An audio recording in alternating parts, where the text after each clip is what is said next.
तर या बोट दुर्घटनेत आतापर्यंत 13 जणांचा मृत्यू झालाय। त्यानंतर मात्र इथल्या बोट दुर्घटनेतील नातेवाईकांनी आक्रोश केलेला बघायला मिळाला।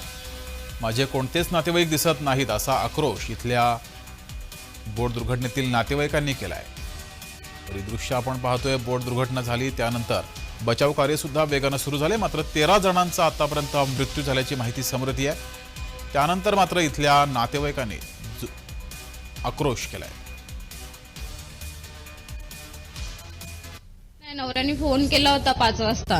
तो बोलला की बोट बुडाले करून आणि छोटी मुलगी त्याच्यासोबत होती बहुतेक। ते तो बोलतो मिळत नाही आहे ती। तो जिथे होता ना तिथे ती मुलगी नाही मिळाली त्याला। तो बोलतो नाही सापडत आहे। तो रडत होता। तो बोलते नाही मिळाली, आता माहिती नाही ती सेफ आहे की नाही। ते विचारलं, ते बोलले एक लिस्ट आले, अजून दुसऱ्या लिस्ट यायचे आहे, ते आले की मग आम्ही सांगतो तुम्हाला असं बोलले। आणि हे पोलीस बोलले की सेफ आहे सगळे असे बोलतात, पण माहिती नाही आता नक्की काय आहे आणि काय नाही आणि कोणाला कुठे नेलंय। माझं कोणच नातेवाईकाकडे दिसत नाहीये।